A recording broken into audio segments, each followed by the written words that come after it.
할렐루야. 복된 주일입니다. 하나님께서 예비하신 큰 은혜가 여러분 가운데 있기를 바랍니다. 오늘 하나님께서 심판하시게 하라 제목으로 말씀 나눌 텐데요.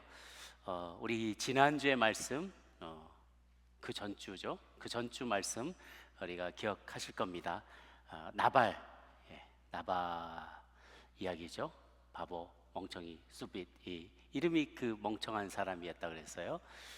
그런데 다윗도 그때는 흥분한 것을 주체하지 못하고 그만 그 온 나발의 식구들을 다 죽일 뻔한 그런 위기 가운데 있었는데, 아비가일이 지혜롭게 처신하면서 My Lord라고 부르고 Maid, 나는 servant입니다, 이 여종을 이렇게 얘기하면서 계속 다윗을 높여주고 그의 흥분을 가라앉히면서 그가 이 이름에 오명을 남기게 될, 앞으로 통일 이스라엘의 왕으로 등극하게 될 터인데 동족을 죽였다는 그런 누명을, 그런 평가를 받게 될 수도 있었을 법한 그런 위기를 넘기도록 도와줬다. 그래서 그것까지도 하나님의 섭리였음을 우리가 지난 시간에 이제 보았습니다.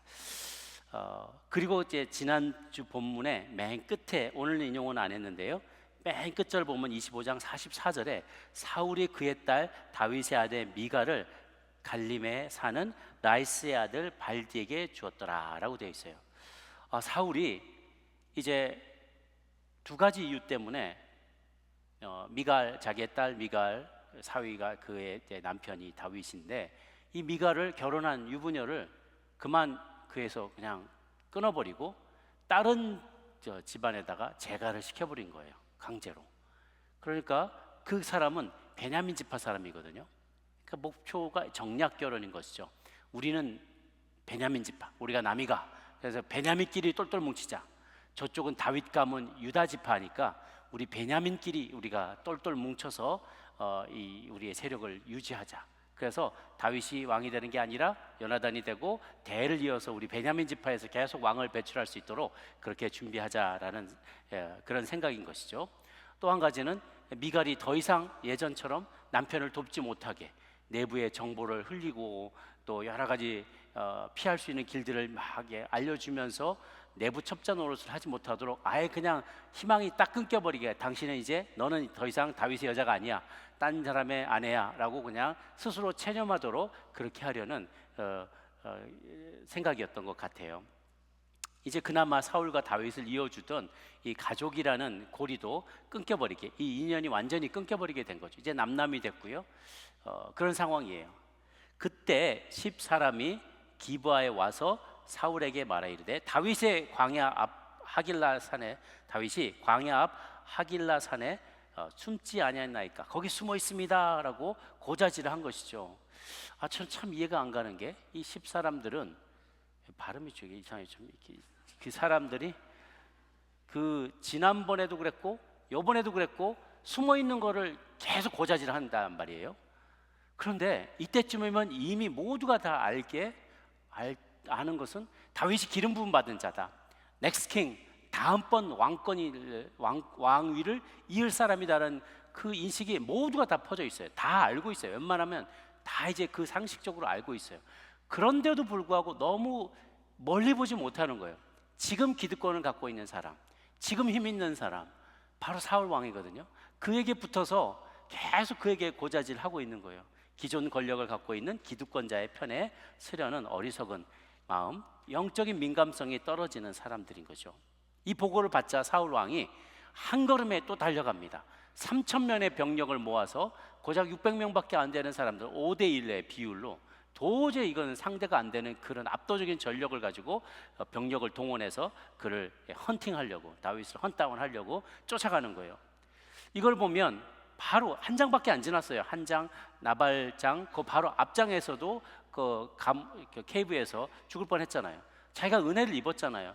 네가 나보다 더 의롭다, 네가 다음 왕이 될 것을 나도 안다, 내가 잘못했다, 분명히 그렇게 얘기해놓고 한 장밖에 지나지 않았는데 여전히 다시 그 죄된 모습으로 돌아가고 악령에 사로잡힌 그런 모습을 볼 때 감정만으로는 되어지지 않는다는 거예요. 내가 좀 미안한 마음, 고마운 마음, 그것만 가지고는 안 된다는 거예요. 결단이 있어야 돼. 의지적인 결단, 믿음의 결단이 있어서 내가 죄에서 돌이키겠다, 이런 마음이 있어야 되는데 사울에게는 그것이 없었던 것이죠. 매 순간 우리의 자신을 돌아봐야만 해요. 그렇다고 해서 저는 사울이 특별히 더 악하다라고 생각하지는 않습니다. 어떤 주석이나 책들을 보면 완전히 선과 악의 대결로만 계속 몰아가거든요. 그런데 그렇게 간단치가 않아요.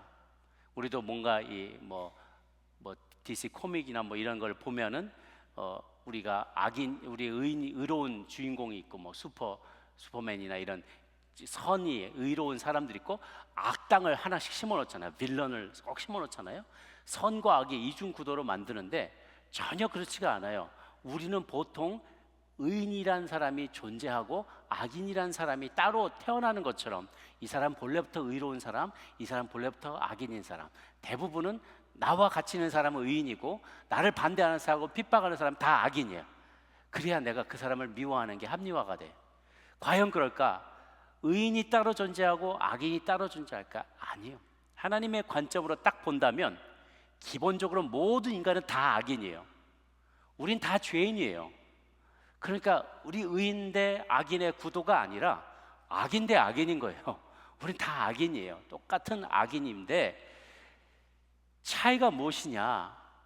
우리가 본래 하나님이 선하게 우리를 창조하셨지만 타락한 이후로 우리는 다 악인으로 태어나게 되었어요. 성경에서 의롭다고 말하는 사람들도, 심지어 여기 나오는 다윗도 나중에 살인자, 간음한 자죠. 솔로몬은 우상 숭배자였어요. 베드로는 예수님 모른다고 배신한 배신자였어요. 그럼 그 사람은 악인이 아니고 유다만 악인이냐? 그 차이가 뭐냐 이거죠. 차이는 뭐냐? 우리는 다 악인이지만 진짜 악인은 악을 저질렀지만 계속해서 성실하게 충실하게 일관되게 악을 저지르는 사람, 이런 사람은 진짜 악인인 거예요. 그런데 의인은 어떤 사람이냐? 사실은 의인이 아니지만 본래 악인이었지만, 그리고 우리 아직도 악의 기질이 남아있지만 그래서 자빠지고 넘어지고 자꾸만 실수하고 유혹에도 빠져지지만 방향은 계속해서 나는 하나님을 향해서 하나님이 기뻐하시는 그 의로운 길, 선한 길로 가보려고 애쓰고 노력하고 거기를 바라보고 나가는 어떤 방향성에서는 악인과 다른 악인이지만 조금 하나님께서 의롭다 쳐주신 사람들이 저와 여러분이라는 거예요. 아시겠죠? 그래서 근본적으로 말하면 우리는, 엄밀하게 말하면 다 악인이라는 거예요. 그러니까 그 의식을 가지고 있어야 돼요. 왜냐하면 이게 불끈불끈 잠시, 나 어제 회개했는데, 어제 은혜 받았는데, 어제도 우리 지역장 동역장 수련하면서 많이 은혜 나누고 기도하고 그랬거든요. 그럼 뭐 해? 오늘 오면 또 죄가 생각나는데, 그러니까 나는 선인이 아니라는 거야. 나는 의인이 아니에요. 기본적으로 내 안에 그 디폴트 상태가 우리는 악한 상태라는 거예요. 타락해버렸기 때문에. 그런데 하나님 예수님의 피로 우리를 자꾸 덮어주시고, 그리고 그 한 가지는, 또 한 가지는 회개. 계속해서 지속적으로 회개. 어제도 했지만 엊그제도 했지만 오늘 다시 회개하면서, 계속 회개하면서 내가 어디서 멀어졌는가, 어디서 하나님의 은혜에서 떨어졌는가를 계속 돌아보면서 궤도 수정을 하는 거예요. 자꾸만 악으로 가려고 그러면 궤도 수정하고 펴고, 자꾸만 돌아와서 어쨌든지 간에 방향성은 주님을 바라보고 주님을 닮은 방향으로 가려고 무진 애를 쓰며 몸부림치는 그 과정이 있다면 악인이지만 하나님은 의롭다고 쳐주신다는 거예요. 그게 유일한 차이입니다. 그래서 우리가 죄를 이기는 방법은 뭐 왕도가 없어요. 매 순간 회개하는 거예요. 매 순간. 지난 주간에 우리 어느 목사님 새벽 예배 설교하시다가 제가 참 은혜 받았는데, 어머님이 사모님이신데 새벽에 기도하실 때, 야, 이런 죄인을, 나 같은 죄인을 용서해 주옵소서. 그래서 자기 어렸을 때 엄마가 엄청난 죄인인 줄 알았대요. 다른 사람보다 죄를, 내가 모르는 죄를 많이 지었는 줄 알았대요. 그런데 그게 아니고 진정한, 크면서 자라보고 알고 보니까 우리는 기본적으로 죄인이라는 거예요. 그래서 그 죄를 자꾸만 계속해서 지속적으로 뉘우치고 회개하고 돌이키지 않으면 죄가 우리를 지배하게 된다라는 것이죠. 평생 회개하며 살아야 되는 거예요.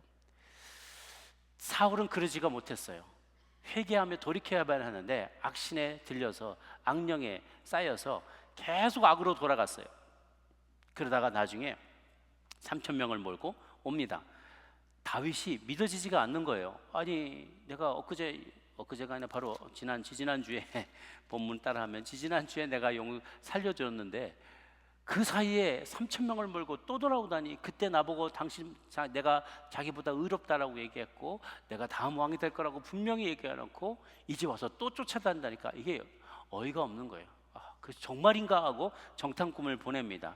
정탐꾼이 4절에 갔다가 와보니까 과연 사울이 잃은 것을 알고 5절 다윗이 일어나서 사울이 진친 곳에 이르러서 보니까 넬의 아들 군사령관 아브넬도 있고 사울도 있고 거기 다 둘러서 쥔치고 있더라는 거예요. 이제 6절에 다윗이 부하들에게 자원자를 받습니다. 내가 지금 적진에 들어가려고 하는데 한 사람 나하고 같이 갈 사람 하니까 그때 아비새가 지원을 합니다. 이복 누이의 세 아들이니까 조카가 되는 거죠. 아비새, 요압, 아사엘 중에 하나인데 이 아비새가 무용으로 이 용맹스러움으로 둘째가라면 서러워하는 아주 그런 용맹스러운 장군이에요. 그가 이 다윗과 같이 따라가겠다고 지원을 했습니다. 후에 이 사람은 다윗이 예루살렘에 그 우물물을 한번 마셨으면 너무 좋겠다 하고 예루살렘을 사모하면서 얘기를 했을 때 적진의 포위망을 뚫고 막 진짜 조자룡 같이 그냥 창 하나 꺼내들고 막 치면서 들어가서 거기 우물물을 퍼다가 갖다 주면서 다윗에게 감동을 줬던 3명의 장수 중 한 사람이죠. 그가 같이 가겠다고 얘기를 합니다. 그런데 이제 그리고 가보니까 7절에 다윗과 아비새가 그 밤에 대단하죠. 3천 명이 진을 치고 있는데 딱 둘이서 사울한테로 찾아가는 거예요. 사울의 텐트로 가는 거죠. 가보니까 사울이 진영 가운데 누워서 자고 있고 창은 머리 곁에 땅에 꽂혀 있고 아브넬과 백성들은 그를 둘러 누웠더라. 아니, 왕이 있는데 왕을 아무도 지키지 않아요. 체스하면 왕 넘어가면, 장기할 때 왕 넘어가면 끝이잖아요. 왕을 아무도 지키고 있지 않은 거예요. 그냥 하고 다 자고 있어요. 그러니까 그런데 사실 하나님께서 그렇게 만들어 놓으신 거예요. 다 자게 만들었어요. 정신 놓고 있을 때 창은 그에게서는 왕의 홀과도 같은 거였어요. 물병은 계속 물 마시는 애장품이죠. 자기가 잘 쓰는 거니까. 그 두 가지가 머리 위에 달어 있는데 진짜 사울이 나발처럼 정신 놓고 자고 있는 거예요. 푹 자고 있어요. 이때 그 창을 딱 봤을 때 다윗의 마음이 어땠을까? 저 창으로 3번이나 던졌거든요. 죽이려고, 다윗을 죽이려고. 그게 막 트라우마가 생각났을 거예요. 참 괴로웠겠죠. 그 곁에 살금살금 다가갔을 때 8절에 보니까 아비새가 다윗에게 이르되 하나님이 오늘 당신의 원수를 당신의 손에 넘기셨나이다. 그러므로 청하오니 내가 창으로 그를 핀다운해서 찔러서 단번에 땅에 꽂게 하소서. 2번 찌를 것도 없습니다. 내가 한 방에 찔러버리겠습니다. 동일한 상황을 마주하고 있는데 어쩌면 이렇게 아비새와 다윗의 관점이 다른지요. 아비새가 주께서 내게 허락해 주신다면 내가 가서 한 번에 찔러 주겠습니다. 그런데 다윗은 그렇게 생각하지 않았어요. 여호와의 기름 부으신 자를 우리가 어찌 손을 대리오. 지난번과 똑같다는 거예요. 우리가 여호와의 기름 부은 자를 칠 수 없다. 9절, 10절, 11절을 같이 한번 읽어볼까요? 시작. 다윗이 아비새에게 이르되 죽이지 말라. 누구든지 손을 들어 여호와의 기름 부음 받은 자를 치면 죄가 없겠느냐 하고, 다윗이 또 이르되 여호와께서 살아계심을 두고 맹세하노니 여호와께서 그를 치시리니 혹은 죽을 날이 이르거나 또는 전장에 나가서 망하리라. 내가 손을 들어 여호와의 기름 부음 받은 자를 치는 것을 여호와께서 금하시나니 너는 그의 머리 곁에 있는 창과 물병만 가지고 가자 하고 이야기를 하는 것이죠. 관점이 다른 거예요. 다윗 같으면, 나 같으면, 저 같으면은 제가 칠까요? 그럼 뭐 치든가, 내 손에는 피 묻히지 않고, 그잖아요. 내가 한 게 아니에요. 그 사람이 하겠다고 한 거예요. 그러니까 이 오랜 이 고생길을 이제 끝마칠 수 있는 기회잖아요. 정말 어렵게 얻은 기회잖아요. 그러니까 그거 하나 내가 모른 척 해줄 수 있잖아요. 아비새가 저렇게 열을 내니까 그래, 나는 안 했다, 난 아무 말 안 했다, 네 말이다 하고 그냥 모른 척하고 이러고 있을 수도 있어요.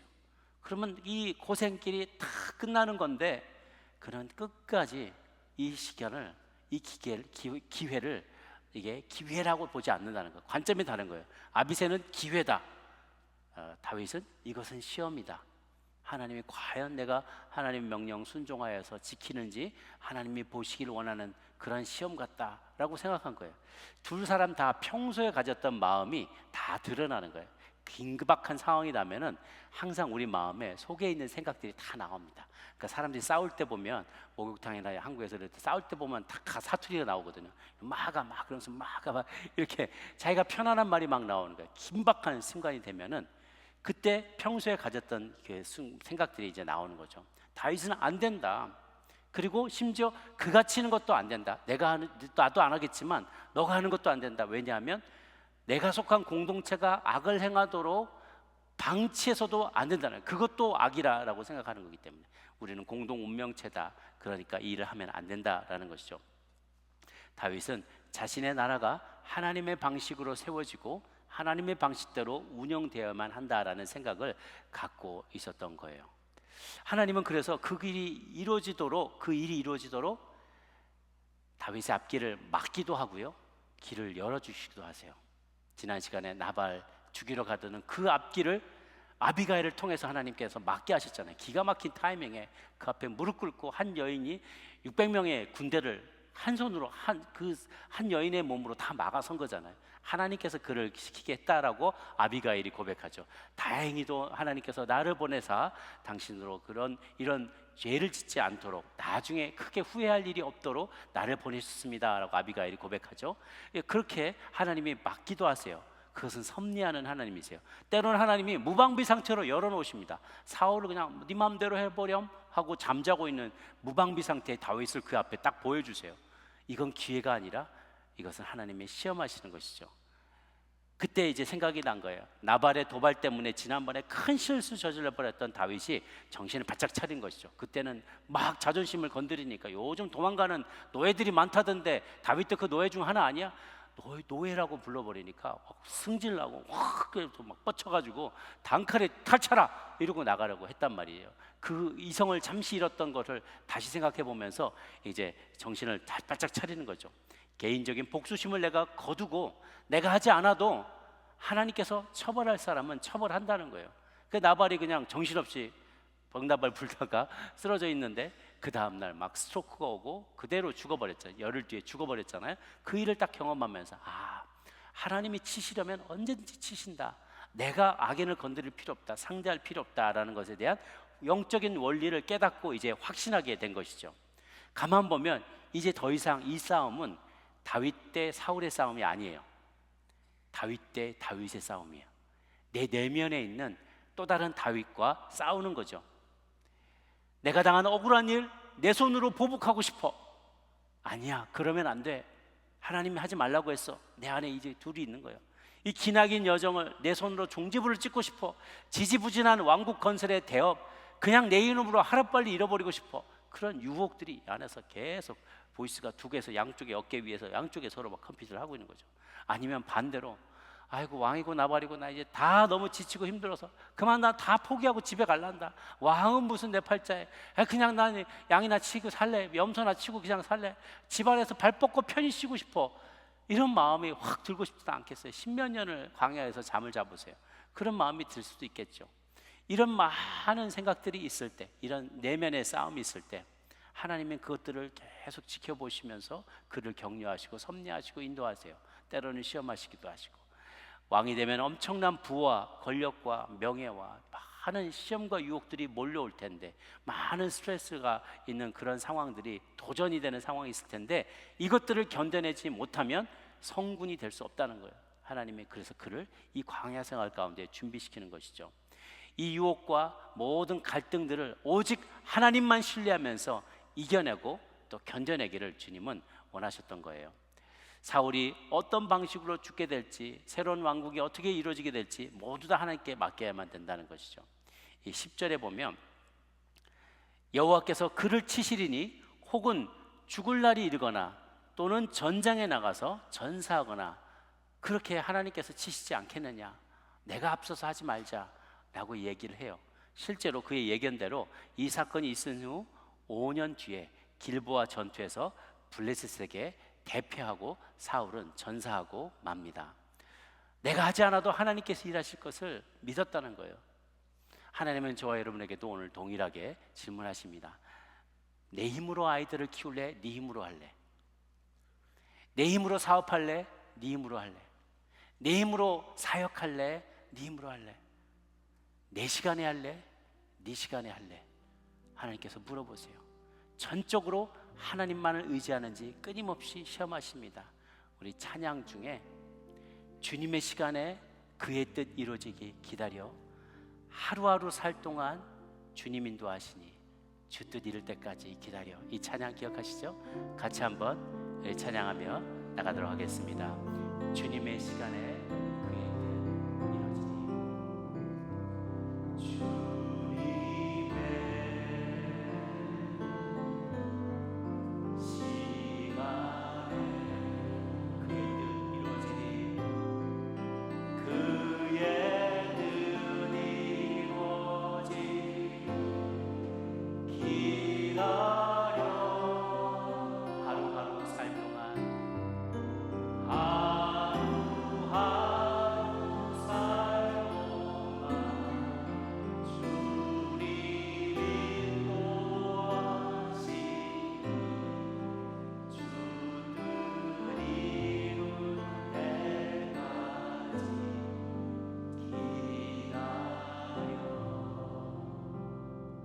기다리는 게 쉽지 않죠.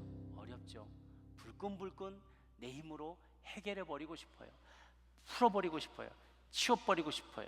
그러나 하나님의 뜻이 이루어질 때까지, 그 때가 무르익을 때까지 하나님은 기다리기를 원하세요. 시편에 보면 다윗이 그것이 얼마나 힘들었는지 109편 4절에 이렇게 이야기를 합니다. 함께 읽을까요? 시작. 나는 사랑하나 그들은 도리어 나를 대적하니 나는 기도할 뿐이라. 나는 사랑하는데 그는 나를 대적하니까 방법이 없는 거예요. 방법은 기도하며 기다릴 수밖에. 하나님의 때가 이를 때까지 기다리는 것이죠.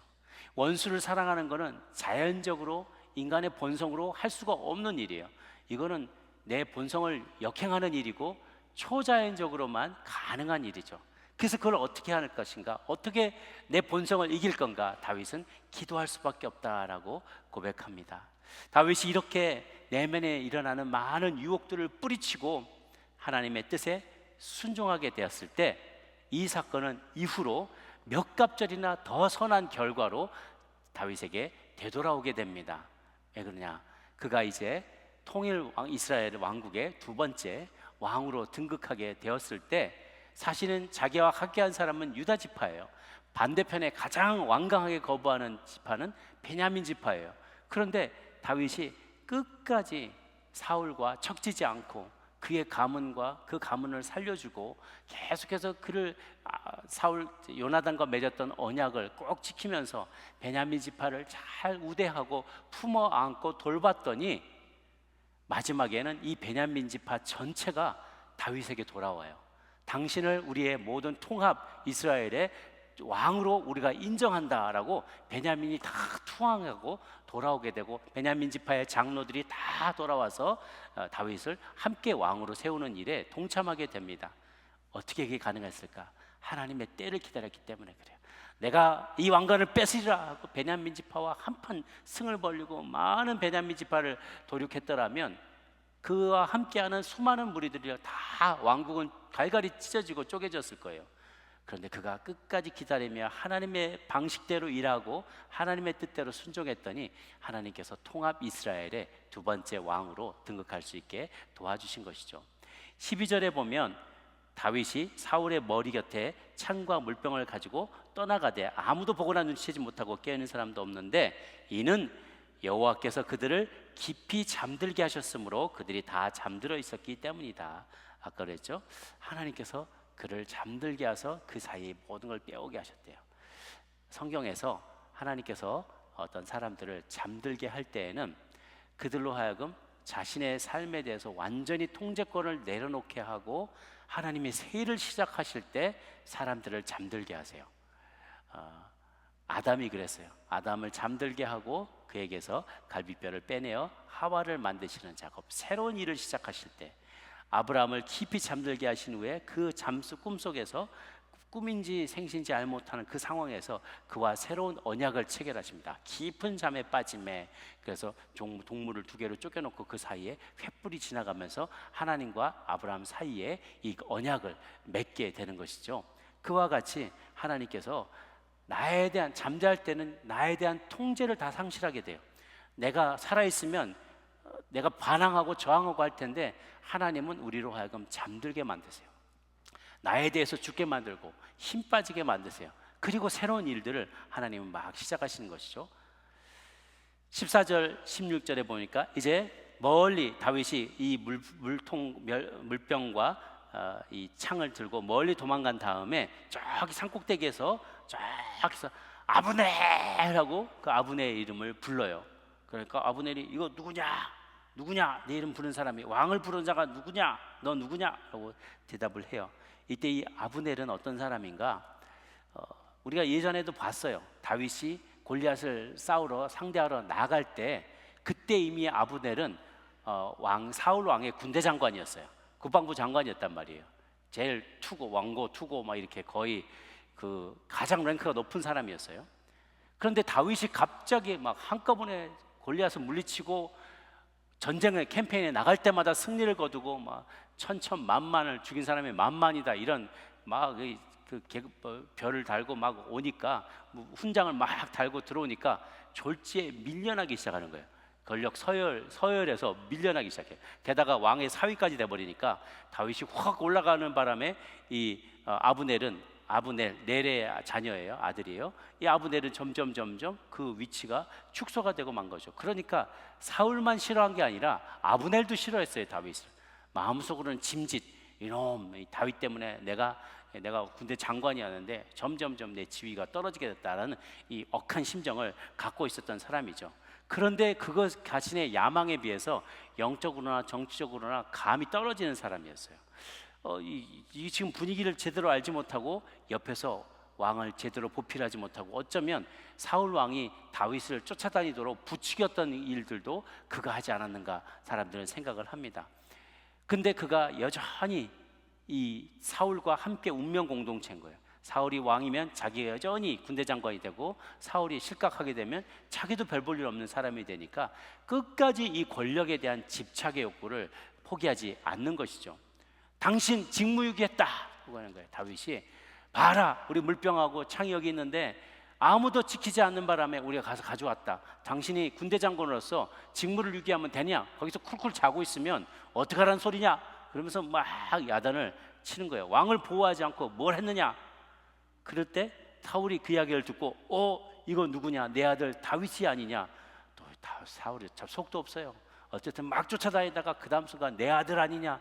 계속 좀 제정신이 아니에요. 정서적으로도 불안정하고, 내 아들 음성이 아니냐? 다윗이 내 주왕이여 내 음성입니다 라고 하고, 19절에 18절에 왜 이렇게 종을 쫓아다닙니까? 얘기를 하다가 19절을 같이 한번 좀 읽어보면 좋겠어요. 이 내용이 참 중요한 내용이 많습니다. 시작. 원하건대 내 주 왕은 이제 종의 말을 들으소서. 만일 왕을 충돌시켜 나를 해하려 하는 이가 여호와시면 여호와께서 제물을 받으시기를 원하나이다마는 만일 사람들이면 그들이 여호와 앞에 저주를 받으리니 이는 그들이 이르기를 너는 가서 다른 신들을 섬기라 하고 오늘 나를 쫓아내어 여호와의 기업에 참여하지 못하게 함이니이다. 여기서 만일 왕을 충동질을 해서 나를 해치게 하는 분이 여호와시라면 여호와께서 제물을 받으시기 바랍니다.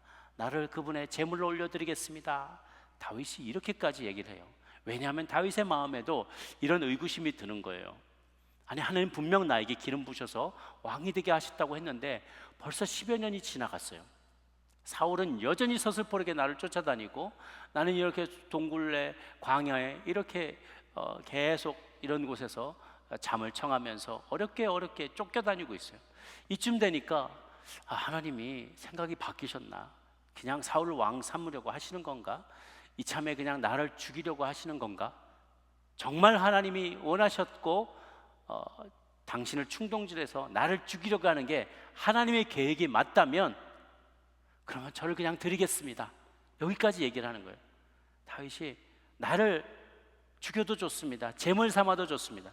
어디서 많이 들은 것 같죠? 바울도 그런 고백했어요. 내가 관제와 같이 부음이 되었다. 하나님 앞에 내가 오퍼링이 되었다. 너무 고생이 심하고 죽을 고통을 당하니까 내가 이런 재물과 같이 쓰임받는 것 같다라고 얘기하고, 에스더도 자기 백성을 살리려고 할 때, 왕 앞에 나가려고 할 때 죽으면 죽으리라 이런 마음이 있었어요. 다윗이 예전 같았으면 이러지 않았을 텐데 참 혈기왕성하던 그 시절에서 광야 생활을 걷고 많은 어려움을 겪고 사람들에게 핍박도 당하고 욕을 먹고 배신당하고 이런 일을 다 겪고 나니까 이제 마음이 정말 내려지게 되었어요. 두 손 두 발 다 들고 정말 내 혈기가 다 빠져나갔어요. 하나님이 원하신다면 나 죽여도 좋소. 그게 하나님이 원하시는 거라면 나를, 내 목을 가져가도 좋소. 제물로 드리겠습니다 라고 얘기를 해요. 삶과 죽음의 경계를 뛰어넘는 고백이 거죠. 지난주에 우리 총장님, 장신대 총장님 김은영 총장님 오셔서 그 말씀하실 때 너무 제 마음이 공감이 됐어요. 총장님이 하나님 너무 학교 운영하는 게 힘드시니까 오해도 많이 사고 그러니까 내가 언제 총장 하겠다고 했습니까? 왜 나를 이렇게 고생을 시키십니까? 막 그런 말. 저는 살짝, 제가 언제 이렇게 담임 목사님 되겠다고 했나요? 우리 교회 식구 너무 많아요. 제 식구도 조금만 있으면 좋겠는데 이 많은 식구 제가 언제 담당하겠다고 했나요? 그렇게 말하고 싶은 마음이 좀 드는 거예요. 여러분 가운데는 어떠세요? 내가 언제 이 사업 내 사장 하겠다고 했나요? 내가 언제 동역장 하겠다고 했나요? 내가 언제 장로 하겠다고 했나요? 내가 언제 이런 아이 보내달라고 했나요? 자녀들이 말썽을 피우거나 막 힘들거나 신앙생활 안 하거나, 내가 언제 이 사람 남편 달라고 했나요? 그런 분은 안 계시겠죠. 그래요. 어느 때는 내가 원하는 것이 아니었는데 내게 주어진 형편과 상황들이 있어요. 그런데 가만 보면 사명이란 그런 것 같아요. 내가 계획하는 것이 있고 내가 원하는 것이 있고요, 내게 필요한 것이 있어요. 근데 하나님은 내게 필요한 걸 너무 잘 아세요. 우리는 내가 뭘 원하는지는 알지만 내게 뭐가 진짜로 필요한지는 잘 몰라요. 내가 더 하나님을 닮기 위해서, 주님 닮은 자가 되어가기, 빌드업이 되어가기 위해서는 각 단계마다, 인생의 페이지마다 어떠한 단계가 있어야 된다는 것을 나는 잘 모르는데 주님은 잘 아세요. 그렇기 때문에 내가 원치 않지만 반드시 지나가야 될 스테이지들을 계속 클리어하도록, 그 스테이지를 클리어하게 그런 아픔도 시련도 또 배신도 어려움과 핍박을 당하게 하시는 것이죠. 때로는 그래서 너무 힘들어서 주님처럼 부디 이 잔을 내게서 지나가게 해주십시오, 주님 뜻이거든. 근데 주님이 아니야, 이건 네가 마셔야 될 잔이야 라고 얘기하면 어쩔 수 없이 그 잔을 마셔야 돼요. 그럴 때 우리가 주님 안에서 자라나게 되는 것이죠. 다윗이 이렇게 그가 19절에 고백을 하는데요, 그러면 내가 제물로 주님께서 나를 받으시기를 원합니다.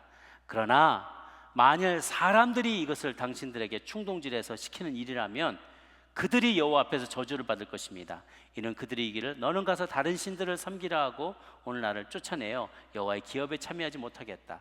쫓아낸다는 것은요, 이스라엘 백성들에게 이 공동체에서 엑스커뮤니케이션, 거기서 쫓겨나서 바깥으로 나가게 된다는 말은 그냥 그러면 이민 가서 살지 아유 내가 들어서 못 살아, 같이 못 살아, 내가 그냥 딴 데 가서 살지 말, 이게 아니라 여기는 신앙 공동체거든요.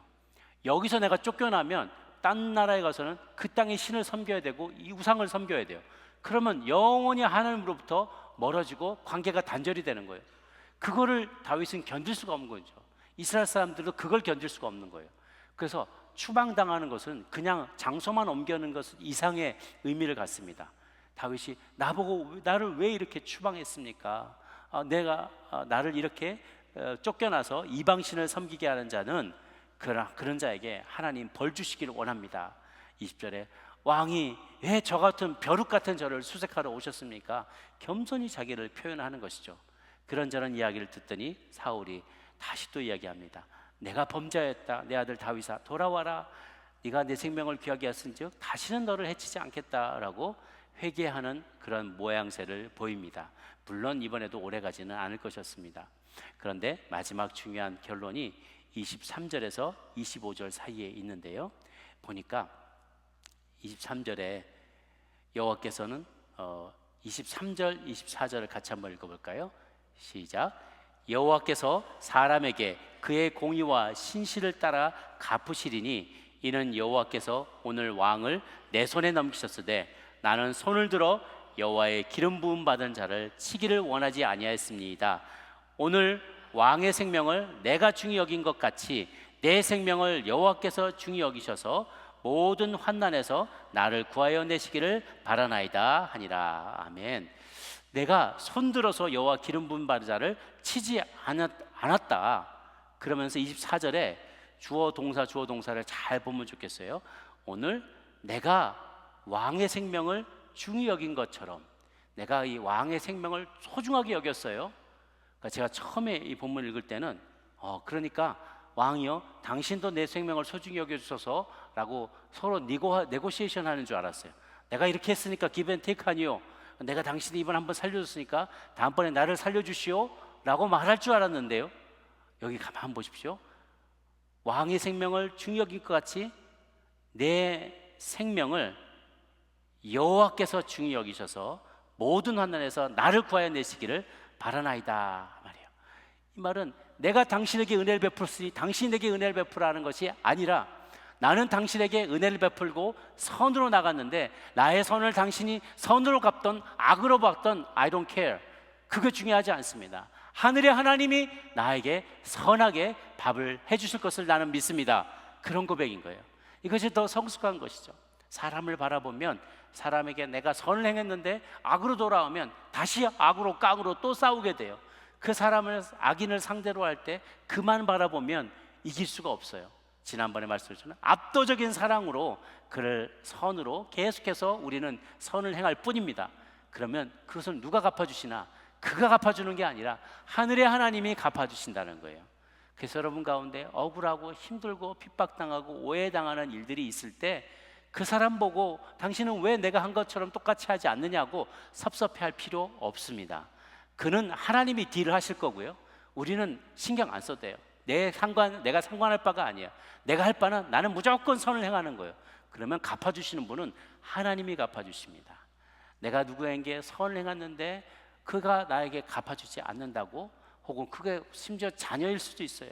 그게 배우자일 수도 있어요. 가까운 믿음의 동역자일 수도 있어요. 내가 이만큼 했는데 나를 몰라봐준다, 섭섭이 귀신 들어올 필요 없어요. 나는 하나님 앞에서 행한 거예요. 그러면 하나님께서 그것을 갚아주신다라는 것이죠. 결론이 25절에 있습니다. 사울이 다윗에게 이르되 내 아들 다윗아, 내가 복을 있을지어다. 내가 큰 일을 행하겠고 반드시 승리를 얻으리라 하니라. 다윗은 자기 길로 가고 사울은 자기 곳으로 돌아가니라. 다윗은 다윗 길로, 사울은 사울의 길로. 사울의 길은 어떤 길인가? 계속해서 쫓기고 두려워하고 집착하고 얽매여 있는 삶이, 자유가 없어요. 그가 왜 이렇게 두려워하는가? 잃어버릴 게 많아서 그래요. 집착하는 게 많아서 그래요. 나의 권력, 돈과 명예와 권력과 내가 누리고 있는, 왕으로서 누리고 있는 게 너무 많으니까 이것을 다윗에게 빼앗기게 될까 봐 너무너무 계속 두려운 거예요. 그러니까 아브넬도 마찬가지. 그와 함께한 이들은 다 두려움의 영에 사로잡혀 있어요. 집착하고 있어요. 이걸 내가 안 놓으려고, 이걸 꽉 움켜쥐고 내가 누리고 있는 돈, 명예, 권력, 좋은 것을 놓치지 않으려고 하니까 항상 두려운 거예요. 이거 언제 뺏길지 모르니까. 다윗이 600명이 밖에 안 되지만 그가 민심을 확 하고 막 언제 그냥 정권이 뒤집힐지 모르니까 항상 두려운 마음, 쫓기는 마음, 집착하는 마음. 그래서 자유가 없어요. 그게 사울의 길이에요. 그냥 사울은 왔던 길로 또 돌아갔어요. 다시 거기서 두려워하며 살 거예요. 평생 그렇게 살 거예요. 그러나 우리가 본받아야 될 길, 가야 할 길은 다윗이 간 길입니다. 다윗은 나의 계획, 나의 능력, 나의 힘을 내려놓기로 결정했어요. 그리고 대신 하나님의 계획과 섭리에 자신을 맡겨드리는 것이죠. 때로는 하나님의 섭리와 계획과 나의 생각, 욕망이 부딪힐 때가 있어요. 충돌할 때가 있어요. 그럴 때는 내 생각을 내려놨다는 거예요.